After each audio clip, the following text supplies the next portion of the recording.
Bismillahirrahmanirrahim. Alhamdulillahirabbil alamin. Nasta'inuhu wa nastaghfiruh wa na'udzu billahi min syururi anfusina wa sayyiati a'malina. Wa may yahdihillahu fala mudhillalah wa may yudlil fala hadiyalah. Asyhadu an la ilaha illallah wa asyhadu anna Muhammadar Rasulullah. Allahumma shalli ala Muhammad wa ali Muhammad wa ba'du. Hadirin sekalian, kita mulai kajian kita kitab Sunan Abi Dawud, masih di kitab Thaharah atau kitabul wudu juga ya, sebagian masuk kitabul wudu.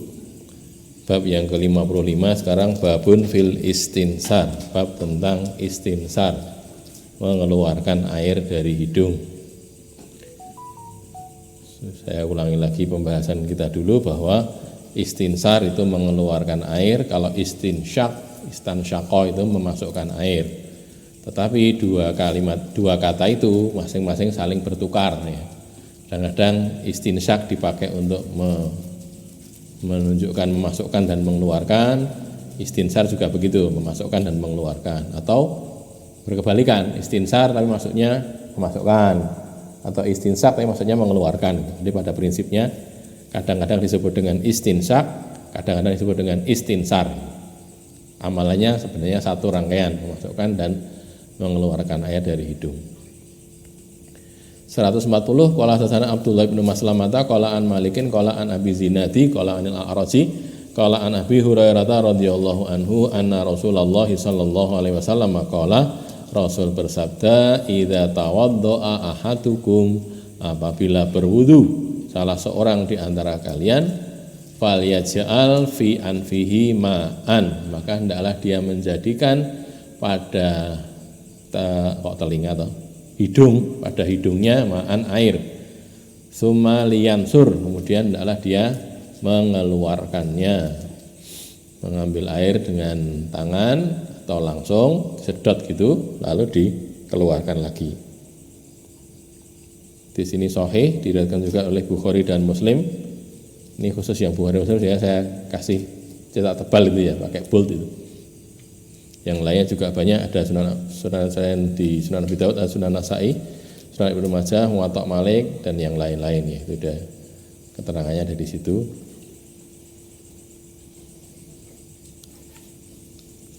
Ini sengaja saya tulis agak lengkap, atau mungkin lengkap ini kan sekedar kita tahu bahwa ini kitab-kitab hadis yang ada ya. Masih banyak sekali hadis yang belum kita ketahui, masih sangat banyak lah kembangnya gitu. Keterangan istinsar mengikuti wazan istif'al dan masdar nasr, dari masdar nasr nasaro ya, nasr istif'al istaf'ala jadi istansaro, istinsar dengan huruf nun dan ta bertitik 3, maknanya mengeluarkan air yang dihirup oleh orang yang berwudu. Orang yang berwudu menghirup air dengan udara hidung, maksudnya udara yang ada di hidung, untuk membersihkan bagian dalamnya. Lalu dia mengeluarkan dengan udara hidung juga, baik dibantu oleh tangan maupun tidak. Jadi misalnya ada air langsung menghirup itu ya bisa dari ciduk atau dari apa tanpa tangan ya, tangannya tidak pakai ambil air dengan tangan gitu. Terus langsung bisa, atau kalau enggak dibantu dengan tangan, baik waktu masukkan maupun waktu mengeluarkan, dipakai dipijat dengan tangan atau bagaimana gitu. Itu namanya istinsar. Nasroh asalnya adalah menggerakkan nasroh. Nasroh itu ujung hidung untuk membersihkannya. Bagian ujung dari hidung tadi itu digerakkan supaya membersihkan bagian dalamnya. Perintah asalnya wajib. Ini kan disuruh kan. Kita lihat hadisnya bunyinya kan, fal yaj'al fi anfihi ma'an tsumma liyansur. Kemudian dia hendaklah mengeluarkan. Artinya perintah kan itu. Hendaknya dia begini. Perintah untuk orang ketiga ya, perintah untuk ghaib. Artinya asalnya wajib. Maka sebagian ulama seperti Ahmad, Ishaq, Abu Ubaid dan Abu Saur menyatakan wajibnya memasukkan dan mengeluarkannya, masukkan air dan mengeluarkan air ke dalam dan keluar hidung, dari hidung. Dulu sudah kita pernah pelajari kan, sekali ngambil nggih, baik dengan dua tangan maupun satu tangan ya begini, masukkan air dengan sekaligus berkumur, Jadi ngambil air, sebagian dimasukkan ke mulut untuk berkumur, sebagian disedot ke hidung untuk istinsak tadi gitu. Nah, karena nanti ada di hadis berikutnya di 142 kalau tidak salah. Wa balik fil istinsar itu kan disuruh memaksimalkan supaya dipol-pol gitu, disangat-sangatkan.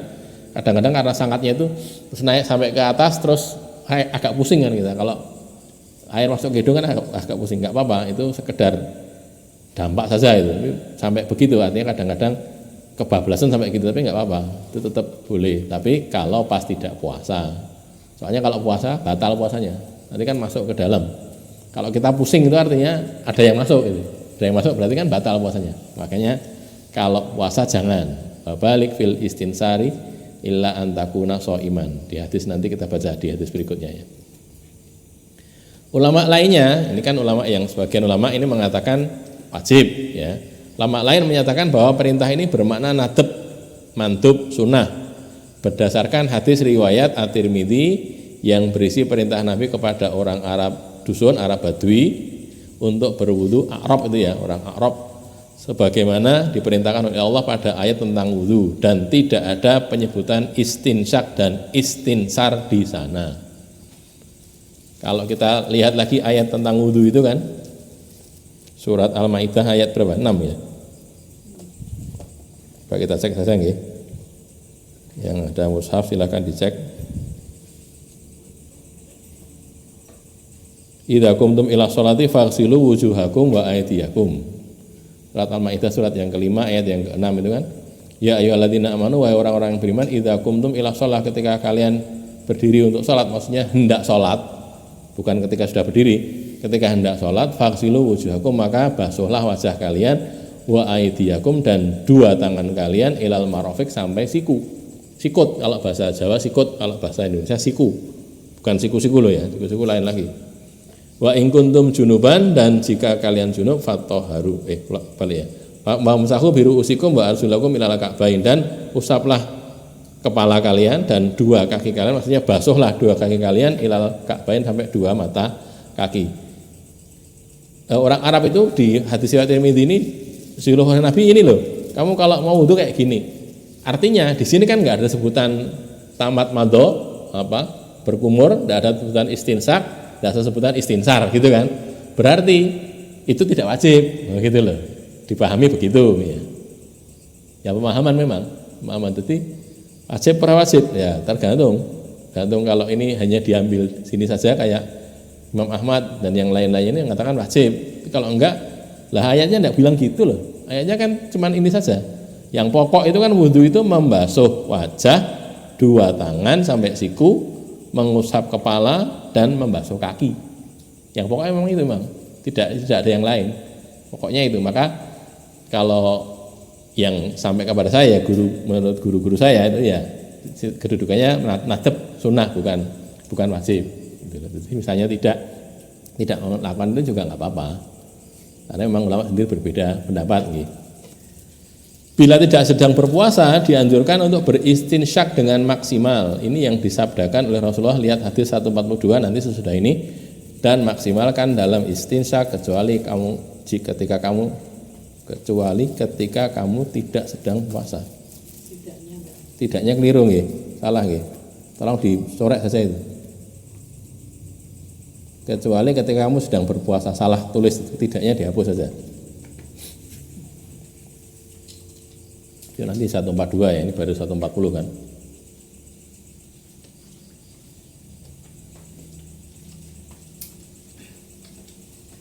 (141) kecuali kalau ada pertanyaan. Kalau ada pertanyaan silahkan langsung interupsi saja. Silahkan. Ilal marafiq bagaimana? Oh, nggih, ya. Jadi sebagian ulama karena ilal marafiq berarti dari atas sampai ke bawah sini. Maka kalau wudu begini, ambil air terus diginikan, turun ke bawah. Tapi kalau dari guru saya itu tidak begitu. Pokoknya dari sini sampai sini, mau mulai dari sini juga boleh gitu. Jadi ulama berbeda gitu. Kalau yang saya dengar, kalau tidak salah yang menyampaikan Ustaz Adi Hidayat kalau hal itu. Saya pernah dengar waktu di YouTube itu. Karena ilal marafiq berarti dari sini sampai sini. Maka kalau ambil air, kalau mau wudu, Kalau pakai keran ya dinaikkan gini, ambil dari keran terus dinaikkan gini turun sampai ke bawah ini karena bunyinya ilal marofik. Tapi kalau menurut guru saya tidak gitu. Prinsipnya dari sini sampai sini atau dari sini sampai sini sama saja. Pokoknya kabeh itu. Yang disebut memang ilal marofik, tapi dari marofik, dari mirfak dulu boleh. Mirfak sampai ke bawah ini boleh. Ada lagi? Lanjut nggih, 141. Qala hadatsana Ibrahim bin Musa, qala hadatsana Waqi'un, qala hadatsana Ibnu Abi Dzibin, qala an Qaridin, qala ana Abi Ghatafana, qala an Ibni Abbasin, qala Rasulullah sallallahu alaihi wasallam istansiru marrataini balighataini aw salasan. Istansiru, beristinsarlah, lakukan istinsar. Masukkan air ke hidung dan mengeluarkan dari hidung. Marrataini 2 kali, balighataini yang balik dua-duanya itu maksimal itu. Dipolke, dimaksimalkan, au salasan atau 3 kali.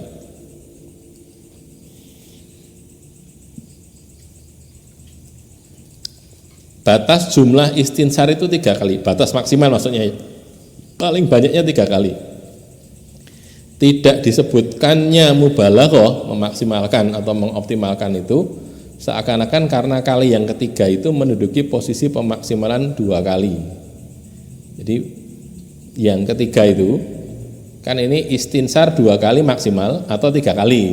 3 kalinya tanpa maksimal. Itu kalau menurut sebagian ulama, walaupun dalam bahasa Arab jadi ini juga bisa dipahami istansiru marrataini aw salasan balighataini.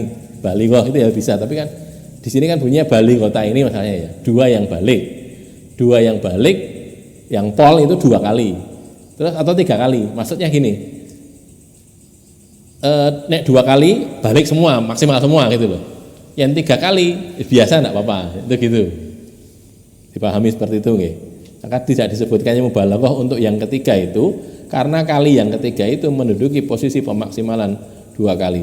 2 kali maksimal atau 2 kali biasa plus tambah 1 lagi jadi 3 gitu loh. Mudah-mudahan bisa dipahami nggih. Sebagian ulama menyatakan bahwa pengaitan 2 kali atau 3 kali pada hadis itu menunjukkan 2 atau 3 kali itu tidak wajib karena wajibnya hanya sekali.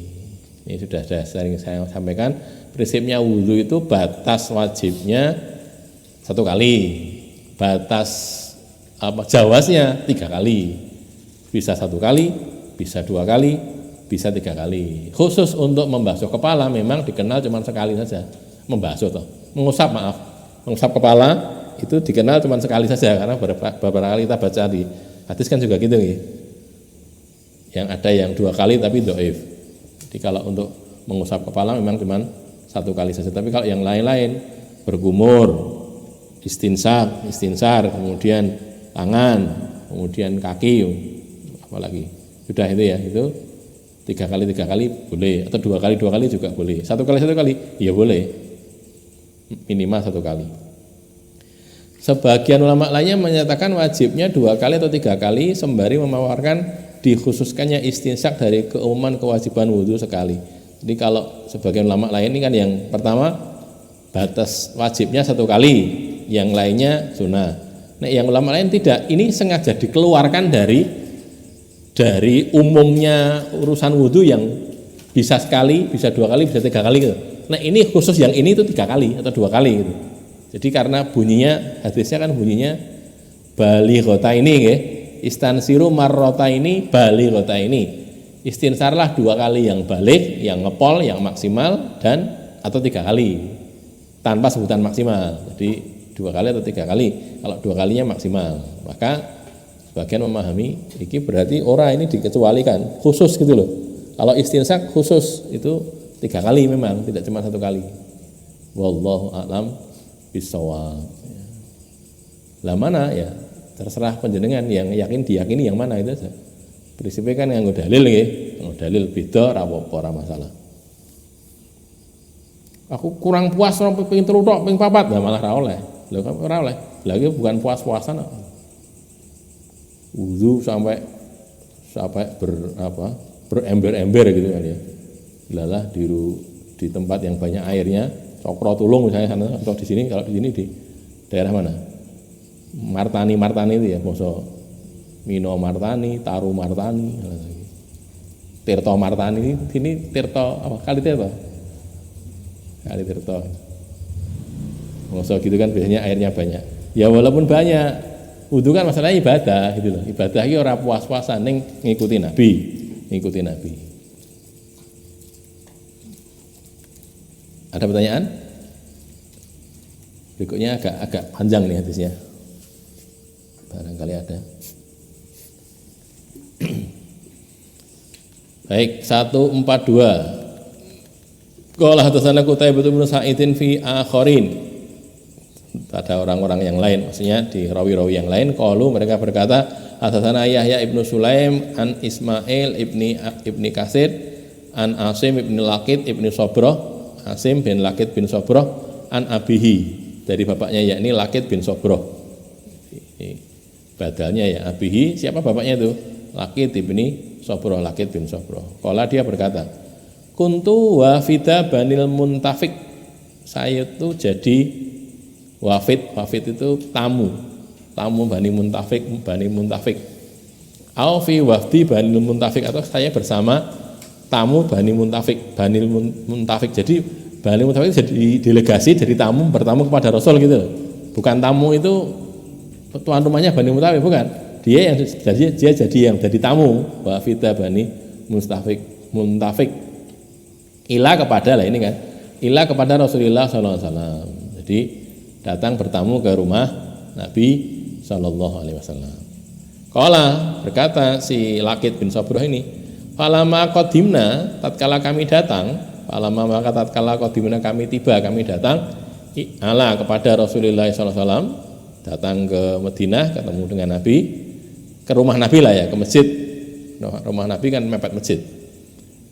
Falam nusadifhu fi manzili, kami tidak bertemu beliau di rumah beliau, tapi sedang keluar rumah, ada urusan di luar rumah.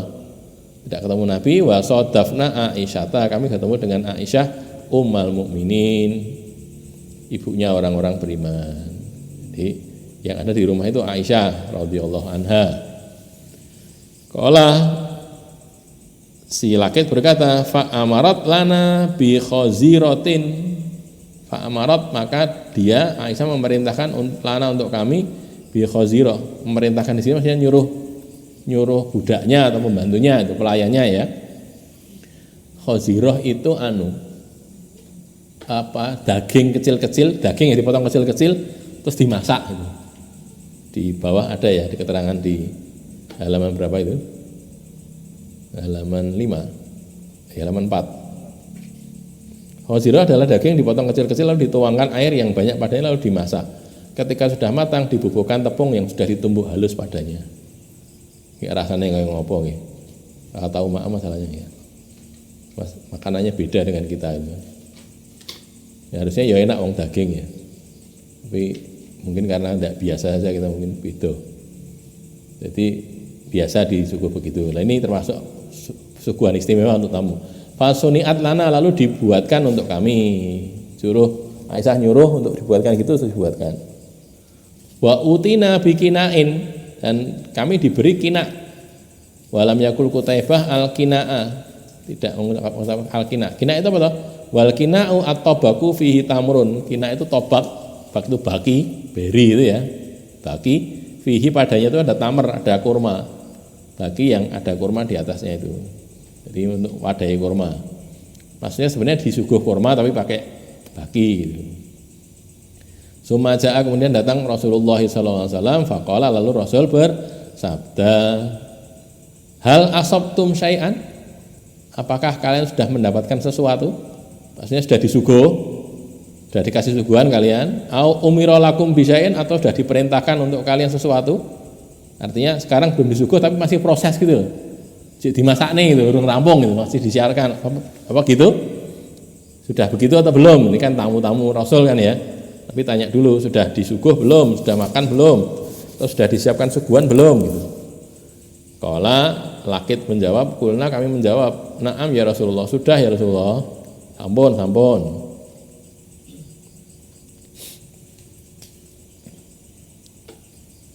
Saya jadi kelingan siapa? Saudara kita itu, Kiai Thaifur ya, Thaifur Mawardi di Purworejo.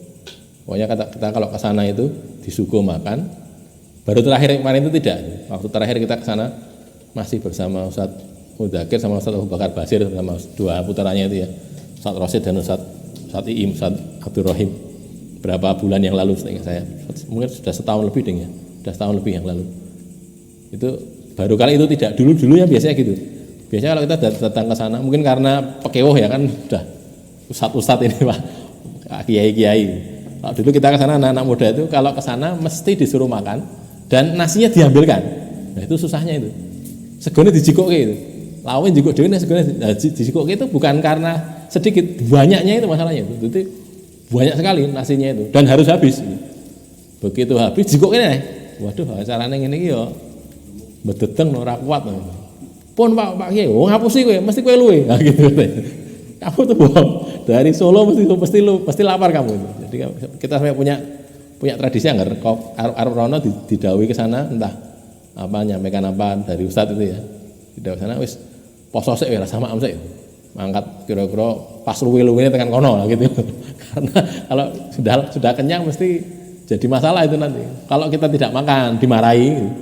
Kowe iki mesti ngapusi, wong adoh mesti luwe. Terus dijikokne. Jikok. Lho, kula tak mendet ya ora iso. Sugone jikokne aku. Jikok alhamdulillah banyak porsi per becak luwe itu. Jadi ora kuat itu kadang-kadang. Mboten kuat Pak ya. Oh, ngapusi kowe mesti gitu. Waduh lah carane ngene iki ya repot ini. Ya kan Rasulullah gitu kan. Jadi ditanya dulu kan sudah makan belum? Belum tanya masalah apa? Perlunya apa? Dikasih makanan dulu. Itu kan khidmat pada tamu ya, menjamu tamu. Itu amalan orang Arab. Salah satu amalan orang Arab yang dikukuhkan dalam Islam karena mereka suka menjamu tamu. Nek orang Jawa ya menjamu tamu ning rodok-rodok bakhil nggih. Beda karo wong Arab. Nek wong Arab itu apa-apa ditokke. Kita kalau bertamu kepada saudara kita kalangan Arab ya baik habaib maupun tidak, kalau disuguh jangan pernah nolak. Karena itu penghinaan menurut mereka. Kalau kita tidak mau makan itu menghina. Nek wong Jawa kan alhamdulillah ra dimaem kok sesungguh nyuguh neh kan gitu kan. Wong Jawa tapi mereka kan enggak itu. Mereka itu nek ra dimaem itu penghinaan. Makanya harus kita makan. Makanya caranya gitu beda kultur nih. Itu salah satu perbuatan baik orang Arab jahiliyah yang dikukuhkan dalam Islam itu. Qulna na'am ya Rasulullah fa bainama nahnu ma'a Rasulullah, maka ketika kami sedang bersama Rasulullah julusun, kami duduk bersama Rasulullah, iddafa'a ar-ra'i ghanamahu ilal murah. Ternyata atau tiba-tiba dafa'a menggiring. Dafa'a artinya menolak sebenarnya, itu maksudnya di sini menggiring. Menggiring ar-ra'i penggembala itu ghanamahu kambingnya ilal murah. Murah itu tempat istirahat di waktu sore. Jadi kayak kandang itulah ya. Kalau sore-sore pulang dari penggembalaan di kandang nih gitu. Jadi penggembalanya Nabi gitu loh. Nabi punya kambing kan, itu penggembalaan mulai nggawa kambingnya pulang sore hari menuju ke kandangnya, tempat istirahatnya kambing maksudnya. Wa ma'ahu sakhlatun tai'aru, dan bersamanya itu ada sakhlah, ada kambing kecil, cempe kalau kata kita, anak kambing. Tai'aru yang mengembik. Tai'aru itu bersuara seperti suaranya kambing. Kalau bahasa kita mengembik. Kalau sapi melenguh. Kalau unta apa itu? Apa? Kalau sapi melenguh. Kalau kambing mengembik. Kalau unta apa itu Ustadzah Nurul itu? Tidak tahu itu bang. Bahasa Indonesia tidak mudeng saya. Unta mengapa itu?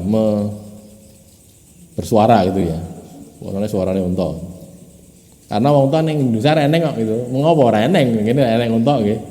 Alasannya gitu.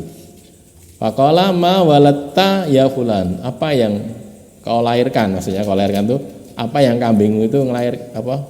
Punya anak ya fulan ya fulan. Maksudnya itu kambing yang jadi cempe itu, cempenya itu betina apa laki-laki? Betina apa laki-laki? Betina apa jantan? Gitu loh.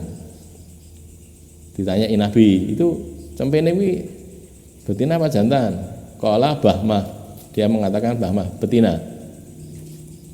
Qala fadbah lana makanaha syatan, maka sembelihlah untuk kita, untuk kami makanaha sebagai penggantinya syatan kambing. Gimana itu? Kan kamu sudah ada cempe sekarang, ada cempe kan? Nah, sekarang cari yang gede dibelah gitu loh. Untuk tamu maksudnya, bukan cempenya yang dibeleh. Cempenya itu kan sudah ada, sekarang sudah ada cempenya, kambingnya sudah beranak. Nah, terus sekarang kamu cari kambing yang sudah patut dibeleh sana, dibeleh. Sumakola, kemudian Nabi bersabda, la tahsibanna, janganlah benar-benar kamu itu menyangka atau menghitung. Walam yakul la tahsabanna, kalau satunya menyangka, satunya menghitung. Tahsib itu menghitung, kalau tahsabanna itu menyangka. Jadi kan di sini jangan benar-benar kamu menghitung, atau Rasul tidak mengatakan jangan benar-benar kamu mengira atau menyangka, la tahsabanna. Rasul mengatakan la tahsibanna, karena kamu jangan benar-benar menghitung. Anna min ajlika dzabahna, anna bahwasanya kami min ajlika karena kamu itu lakit tadi, dzabahnaha kami menyembelihnya. Kamu terasa pekewo, ini bukan tak beleh gara-gara kamu jadi tamu saya, bukan gitu loh maksudnya. Bukan begitu. Terus Nabi menerangkan lana ghonamun mi'atun, kami ini punya kambing saya 100 ekor kambing. La nuridu an tazida, kami tidak ingin tambah lagi. 100 sudah cukup lah. 100 ya wakeh tenan oke. Punya kambing 100 itu kan orang kaya. Fa idza walada ra'i, maka apabila si penggembala itu punya anak, bukan penggembala yang punya anak, kambingnya beranak, bahmatan, anak kambing cempe betina, zabahna makana hasyatan, kami menyembelih sebagai gantinya itu seekor kambing. Jadi kan 100 saya terus punya anak jadi 101 kan, lah yang gede dibelah itu gen 100 neh gitu, jumlahnya biar tetap 100, maksudnya begitu. Jadi bukan karena ada tamu terus disembelih, bukan, ini untuk mengatakan pada lakit, kamu sudah disuguhkan, sudah dikasih hidangan, lah ini urusan lain karena sudah punya anak, sudah ada cempenya, saya kira yang gede dibelah hiji gitu loh, biar mempertahankan jumlahnya tetap 100.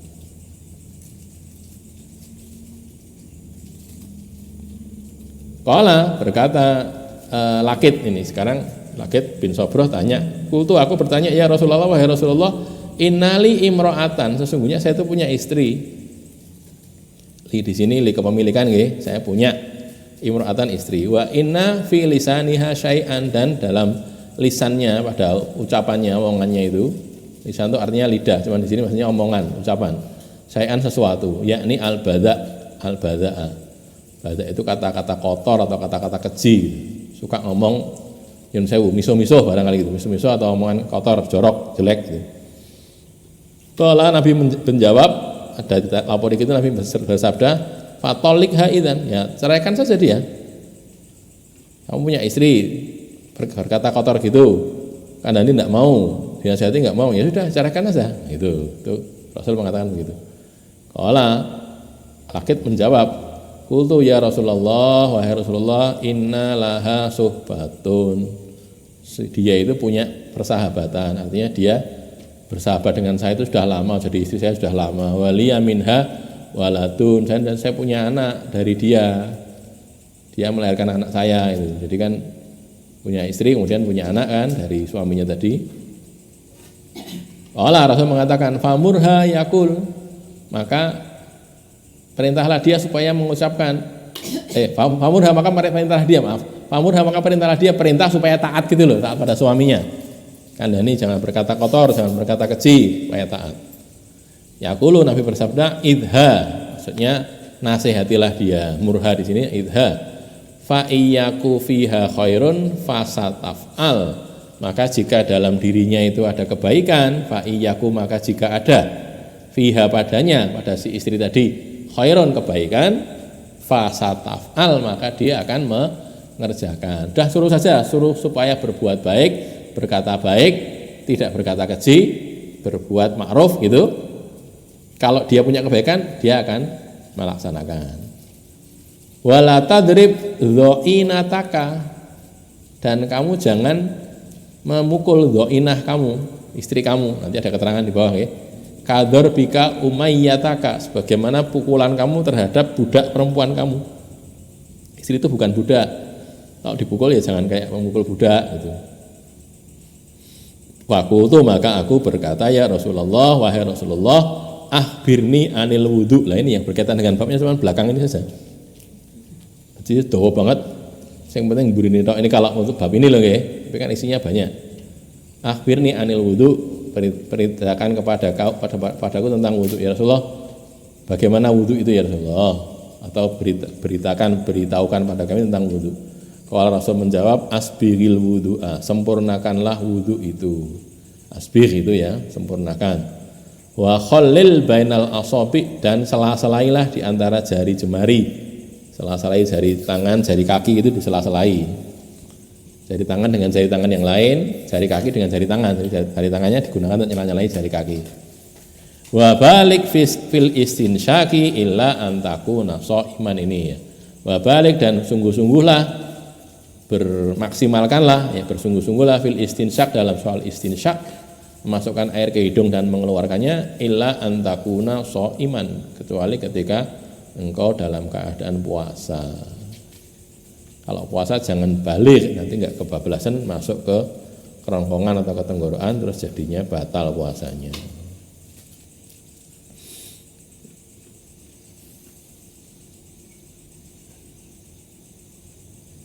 Al-Muntafik adalah kakeknya Sobroh. Sobroh adalah bapaknya Lakit. Lakit bin Sobroh bil Muntafik. Jadi kan Bani Muntafik tadi kan. Khazirah adalah daging yang dipotong kecil-kecil lalu dituangkan air yang banyak padanya lalu dimasak. Ketika sudah matang dibubuhkan tepung yang sudah ditumbuk halus padanya. Al-Murah, tadi yang murah itu tempat berlindung unta atau kambing pada sore hari sesudah digembalakan di tempat penggembalaan. Jadi kalau kata kita sekarang ya kandang gitu. Ada kandangnya, di kandang nih, sore-sore pulang dari digembala terus di kandang nih. Sakhlah adalah anak kambing, bahasa Jawanya cempe, baik jantan maupun betina. Bahasa Indonesianya enggak ada ya. Cempe itu bahasa Indonesianya apa?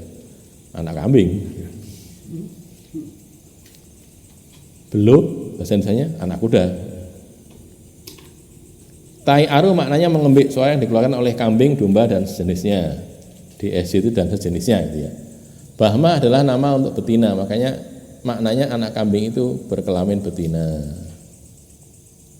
Sembelihkan untuk kami seekor kambing menempati kedudukannya, itu maknanya karena ada anak kambing sebagai pengganti, maka seekor kambing dewasa bisa disembelih dan jumlah kambingnya tetap sama gitu. Jadi punya kambing, saya tidak sampai 100, 10 atau 20 gitu ya, 20 kambing atau 30 kambing. Terus kigen setelah akeh-akeh 30 wae. Ku nek sing beranak satu, ada anak kambingnya kan, terus yang satu disembelih, jadi 30 lagi gitu loh. Begitu. Badha maknanya keji atau mesum. Kata-kata kotor, jorok gitu, jelek. Badha. Titah Nabi, titah itu perintah. Perintah Nabi kepada suami untuk menceraikan istrinya yang suka berkata kotor atau keji, mesum itu menunjukkan buruknya kelakuan itu. Karena orang harus menjaga dirinya, istrinya atau suaminya atau anaknya dari berkata keji. Tentu ya tidak dumadaan. Tiba-tiba diceraikan gitu ya tidak maksudnya. Artinya wong sudah cerita lama, sudah ya kalau memang tidak bisa diperbaiki ya diceraikan saja, gitu ya. Di para suami itu punya kewajiban untuk mendidik istrinya, tidak bisa mendidik ya dilepaskan, mendidik nggak bisa kok ngeyel gitu. Kan gitu ya. Ya kita kalau ada anak-anak kita yang keluar dari pondok itu, kita Ustaz selalu menyampaikan kepada kita tidak bisa mendidik, nah itu saja kan enak. Bukan tidak mengatakan mana yang lebih baik, tidak, tapi yang jelas kita tidak bisa mendidik. Mudah-mudahan dia bisa dididik oleh orang lain, dan terbukti kan ada banyak kan di tempat kita itu melanggar gitu, di tempat lain bagus lulus jadi ustadz malah baik gitu, malah yang mengasuh pondoknya pakai ustadz ini di tempat kami jadi anak yang baik loh, alhamdulillah kita sih kok seneng loh kok nggak usah pakai emang baik jadi baik, nggak cocok saja. Jadi gampangnya pola pendidikan kita itu nggak cocok untuk dia gitu loh, nah, dia cocoknya di tempat lain kan gitu kan, enak itu loh, jadi longgar. Kita tidak bisa mendidik, dia tidak termasuk yang bisa kita didik gitu aja, bisa dididik oleh orang lain.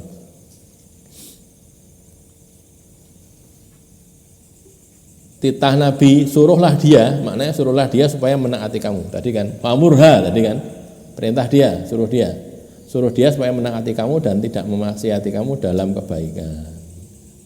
Silahkan dicek di Anul Ma'bud ada ya di sarahnya. Dho'inah dengan huruf dho, berharokat fathah, fathah itu fathah harusnya gitu. Fathah, bukan fathah tapi fathah. Dan huruf ain tanpa titik berharokat kasroh, dho-i, ainnya ain tanpa titik. Ain ya tanpa titik. Sekali lagi, kalau zaman dulu itu tidak ada titiknya, sehingga ain, ghain itu sama. Gitu. Sekarang kalau tulisan bil ain pakai bahasa, bukan huruf tapi bahasa. Ain itu kan misalnya ain ya nun kan gitu kan. Ainun, ain itu kan ain ya nun hurufnya itu loh. Kalau ro itu kan ro terus apa? Kok fathah apa jenenge? Alif terus hamzah kan gitu kan. Kalau dituliskan hurufnya itu loh. Kalau ain kan itu ain ya nun, ainun, ain. Itu kalau ain sama ghain, kalau tanpa titik kan ya podo itu. Tulisannya sama, bentuk hurufnya sama, dituliskan dalam bentuk omongan juga sama itu. Makanya sebutannya ada ain muhmalah, ada ain mu'jamah gitu loh. Ain muhmalah itu ain tanpa titik, al muhmalah artinya tanpa titik. Jadi ketok iki ain apa ghain. Wis ditulis ain, al ain. Niki macane piye ora titike? Enggak ada titiknya kan? Bisa diikuti ya? Bingung, kalau bingung kudune ditulis di sini nanti kan ketok. Nanti Mas Fatih Hawari biar ditulis gitu. Itu kan ketok itu beda. Ain sama ghain kalau tanpa titik itu persis sama. Hurufnya sama, ditulis dalam bentuk kata-kata juga sama. Makanya tambahin mu'malah sama mu'jamah. Lah ini juga sama. Ini ain tanpa titik itu maksudnya gitu. Kalau di bahasa Indonesia kan ketok banget ya. Bahasa Arab tidak begitu kelihatan. Makna asalnya adalah kendaraan yang dikendarai dan diperjalankan. Dho'inah itu gitu. Barangkali pernah ingat ada Ali bin Abi Thalib, Zubair, satu lagi siapa itu? Mikdad atau siapa itu? Diutus oleh Nabi. Kamu cari di Raudhah Khoh namanya itu, kebun Khoh. Kamu kejar seorang perempuan sebutan di situ Dho'inah itu. Perempuan gitu di kebun Khoh, di Raudhati Khoh. Nanti kamu tanya dia bawa suratnya kamu minta gitu. Terus cerita apa Hatib bin Abi Balta'ah ya. Sekedar tambah keterangan saja. Hatib bin Abi Balta'ah itu pernah nulis surat Raudhatu Khoh. Nulis surat kepada penduduk Mekah bahwa Nabi itu mau menyerbu Mekah itu. Nah, itu kemudian terus dikejar oleh Rasulullah karena Rasul diberitahu ada bocoran tadi, ada bocor. Nanti kalau mau dicek nih barangkali nggih. Ini di Sahih Bukhari di hadis nomor 3007. Jadi Zubair, Ali dan Mikdad bin Al-Aswad. Nah, di situ nanti kan ada kata-kata fa inna biha dho'inah. Sama lah. Dho'inah itu asalnya adalah asal artinya. Itu kan ceritanya nanti si Hatib itu nulis surat kepada penduduk Mekah memberitahukan Nabi mau datang ke Mekah itu, mau nyerang Mekah. Nah, terus suratnya itu dibawa oleh perempuan ini tadi, Dho'inah ini tadi, bahwa Nabi sudah diberitahu oleh Allah, Ali, Zubair sama Mikdad, kamu cari, kamu kejar ada orang naik kendaraan lah, unta apa kuda gitu, perempuan di sana di kebun Khoh sana, Raudhatu Khoh sana, ada perempuan begitu, kamu minta suratnya itu. Surat dari Hatib bin Abi Balta'ah untuk dikirim kepada penduduk Mekah yang isinya membocorkan memberitahukan bahwa Nabi akan menyerang Mekah waktu Fathu Mekah itu. Lantas bertiga ini mengejar si Dho'inah tadi, ketemu sampai sana, takoki, mana suratnya? Oh, surat apa? Enggak, tunjukkan surat yang kamu bawa dari Mekah, dari Madinah untuk saya enggak bawa apa-apa itu. Terus diperiksa bawaannya enggak ketemu itu. Suratnya enggak ketemu sama sekali, di bawaan enggak ada, di tempat lalu di kendaraannya enggak ada itu. Kata Ali bin Abi Thalib, la tukhrijanal kitab aw la nulqiyan nasyab. Wis. Keluarkan surat itu atau tak belajeti, tak copot semua pakaian kamu jadi telanjang kamu. Ditelanjangi itu namanya, biar kelihatan di mana kamu menyembunyikan itu. Akhirnya dia ketakutan perempuan tadi, terus dia mengeluarkannya dari ikos. Ikos itu gelungan rambut, rambutnya digelung, di situ ada suratnya. Dikeluarkan terus diberikan pada Ali, Zubair dan Mikdad. Itu ceritanya ya, sampai tidak sampai ke Mekah itu ceritanya. Jadi dicegat di situ. Nah, itu kan di situ ada kata-kata Fa inna biha dhainah. Nanti silakan dicek di Sahih Bukhari hadis yang ke-307. Juga ada di Sahih Muslim hadisnya nomor berapa itu? 2494 ya, 2494. Ini barangkali mau ngecek di hadis 3007 kalau yang Bukhari atau di 2494 Sahih Muslim. Asalnya ada kendaraan yang dikendarai atau diperjalankan. Istri disebut dhainah karena dia diajak berjalan bersama suaminya kemana saja suami melakukan perjalanan gitu. Disebut dhainah karena itu loh. Asalnya itu dhainah itu adalah kendaraannya, asalnya gitu. Tapi istri disebut gitu karena apa? Karena dia biasa diajak berjalan. Kalau suaminya pergi kemana itu dijak gitu loh. Atau diajak naik kendaraan apabila dia melakukan perjalanan. Disebut begitu. Istri disebut juga dhainah.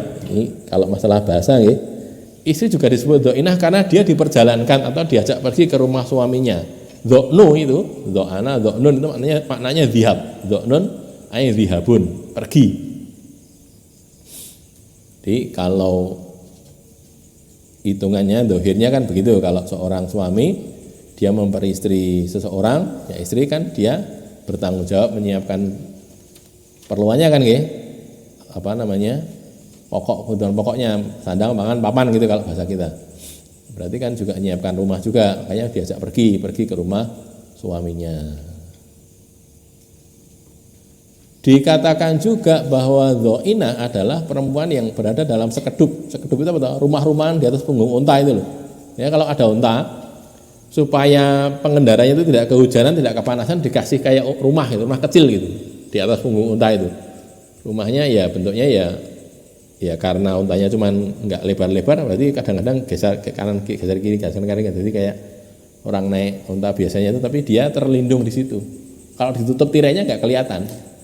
Itulah mengapa dulu bergeser lagi, mengapa ketika Aisyah radhiyallahu anha bersama rombongan Rasulullah pulang dari perang itu kan, perang Bani Mustalik atau Bani siapa itu lupa itu. Terus ketinggalan Aisyah itu. Kok bisa ketinggalan? Istri Nabi kan berhijab ya, bercadar atau ditutupi lah, tidak kelihatan.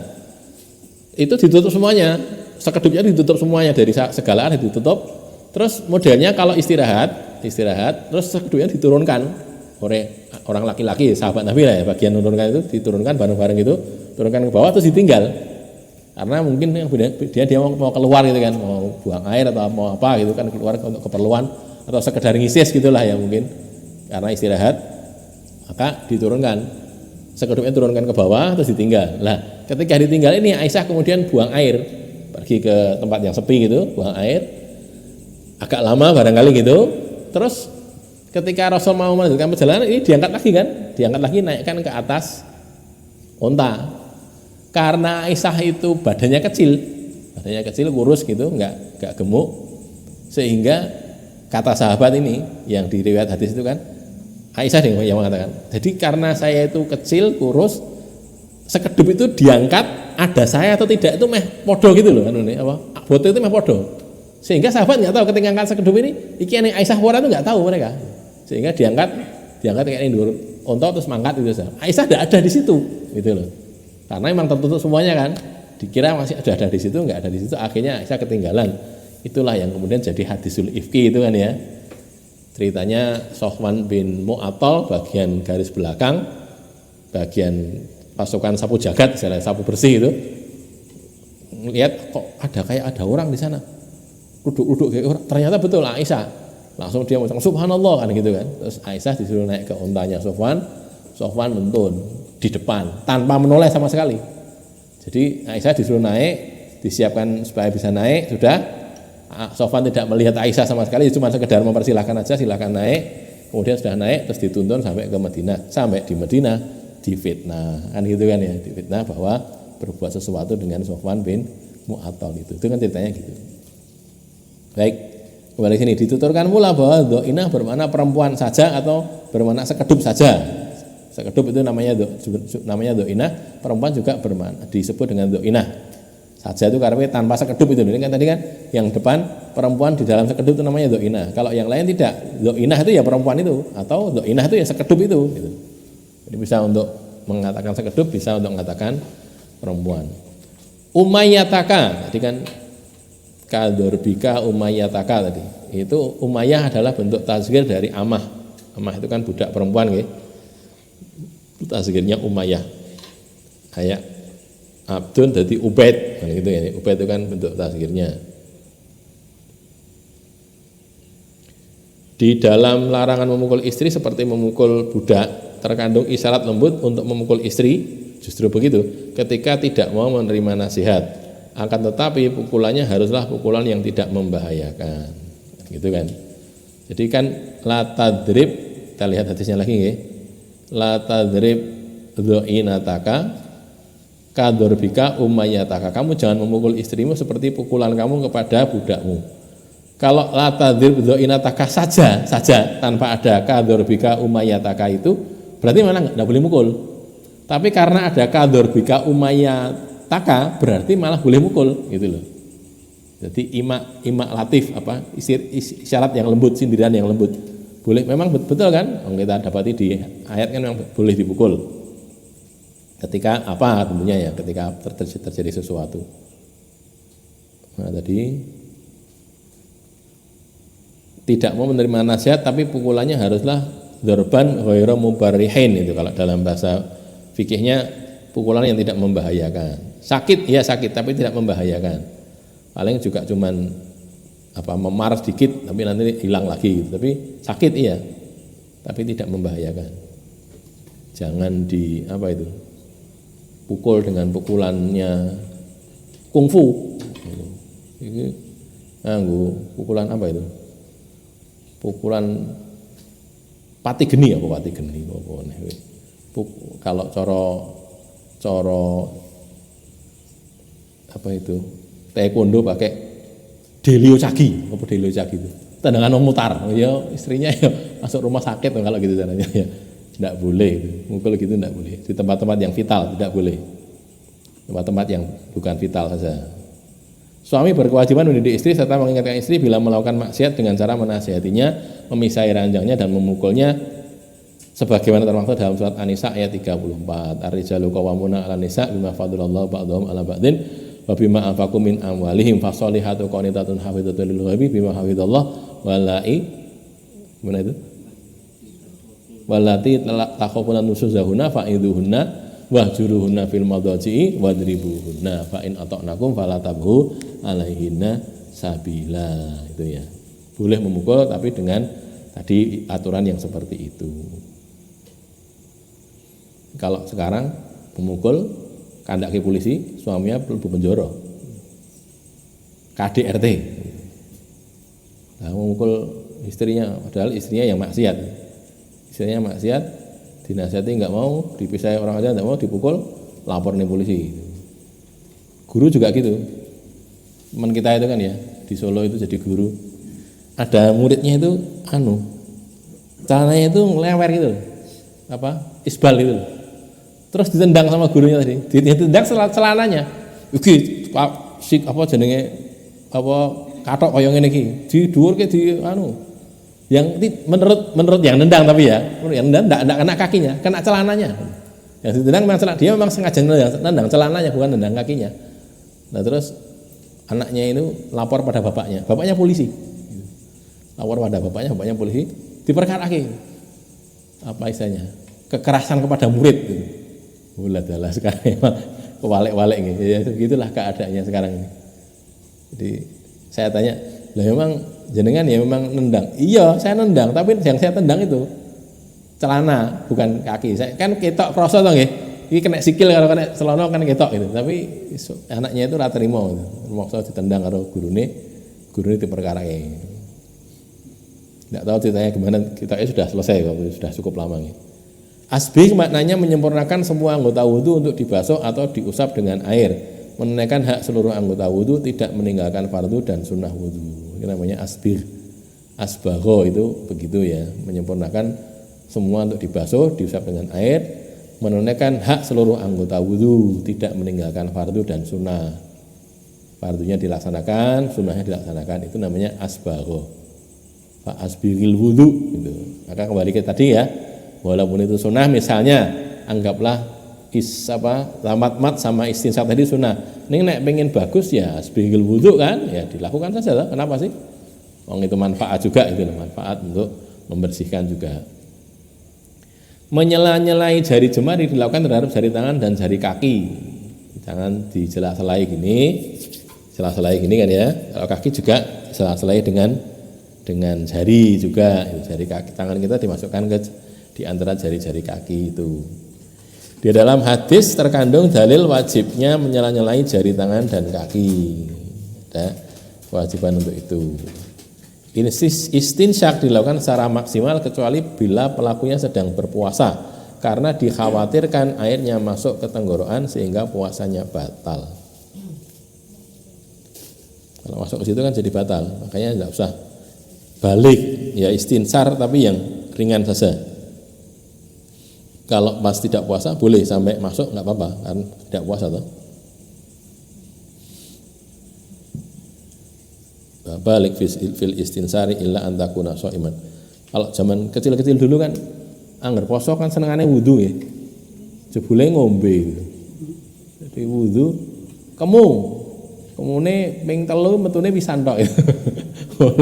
Piye meneh ndi sisane lali ndi mlebu yang batal ya cah cilik tapi kan anak kecil enggak tahu orang tua masih ada yang gitu, kalau masih ada gitu ya cah cilik berarti. Kelakuannya kayak cah cilik, senengane tok wudu baru gitu. Kemune akeh itu, kemune akeh metune gur sithik.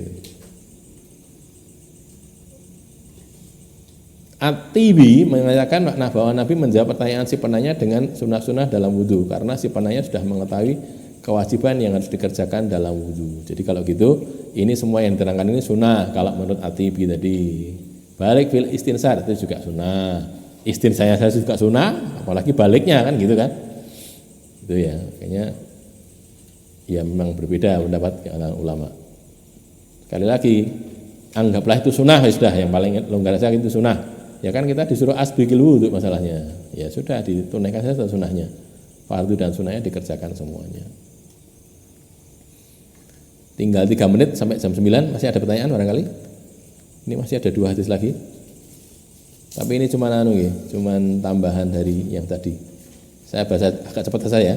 Hadatsana Ubatu bin Mukram, hadatsana Yahya ibnu Sa'id, qala hadatsana Ibnu Juraid, hadatsana Ismail ibnu Katsir, qala an Asimin ibnu Lakid ibnu Sabra an abihi Wafid Banil Muntafik, sama dengan tadi.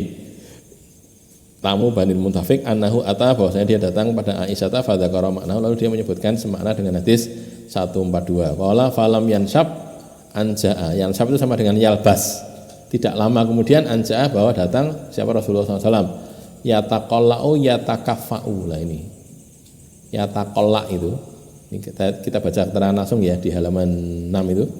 Yansab semakna dengan yalbas, tinggal, tidak tinggal sebentar, tidak tinggal kecuali sebentar lalu Nabi datang. Yataqalla itu maknanya berjalan dengan kuat, mengangkat kakinya kuat, mengangkat kaki. Yatakafa itu maknanya miring ke kanan dan ke kiri seperti kapal. Orang kalau naik kapal itu kan miring gini-gini, nah gini-gini sama gini-gini. Tergantung gelombangnya kan. Kalau kayak kapal itu kan pas gelombangnya gede ya gini-gini, naik kapalnya gini-gini. Tapi kan biasanya begini ya selalu ada tuh. Naik turun gini gitu. Saya yang pernah paling kroso itu waktu di Lombok itu ya, dari Padang Bae Bali ke Lembar Lombok itu.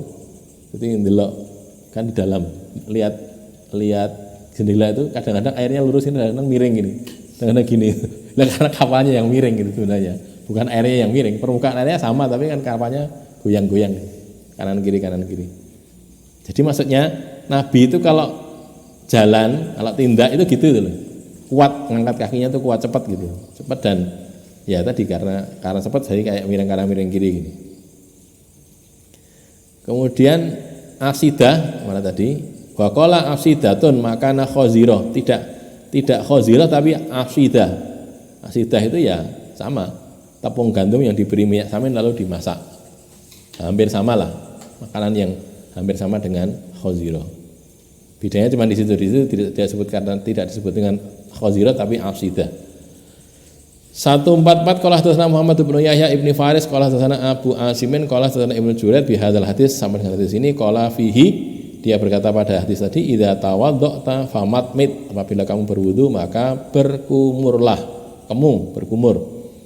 Hadis ini mengandung perintah untuk berkumur saat berwudu. Hadis ini dijadikan dalil wajibnya berkumur saat berwudu dan ketika mandi janabat. Yang mengatakan begitu adalah Imam Ahmad, Ishaq bin Rahawayh, Abu Ubaid, Abu Saur, Ibnu Abi Layla, dan Hamad bin Salama, yang dikenal tabi'in ahli hadis terkemuka itu kan, ada Hamad bin Zaid, ada Hamad bin Salama. Dalam syarah Sahih Muslim, Imam Nawawi menjelaskan bahwa Abu Saur, Abu Ubaid, Dawud al-Dhahiri, ini pencetus mazhab Dhahiriyah itu ya, Dawud al-Dhahiri dan Abu Bakar bin Munzir menyatakan bahwa istinsak itu wajib ketika mandi janaban dan ketika wudu. Adapun berkumur pada keduanya, mandi dan wudu, itu hukumnya sunnah. Kalau menurut orang-orang ini, para ulama ini, Abu Saur, Abu Ubaid, Dawud al-Dhahiri dan Abu Bakar bin Munzir. Masih ada lagi sebenarnya Imam Ahmad, tapi dalam salah satu riwayat ya, karena ada beberapa riwayat. Salah satu riwayat menyatakan bahwa istinsak itu wajib kalau pas mandi janaban dan kalau wudu. Tapi kalau berkumur, matmit itu tadi kan, matmado itu hukumnya sunnah. Ini masalah fikih saja ya. Jadi bisa digunakan untuk pedoman mengamalkan hadis. Selesai? Ada pertanyaan? Tidak ada ya? Qulu qouli hadza, astaghfirullah li wa lakum, alhamdulillahirabbil alamin.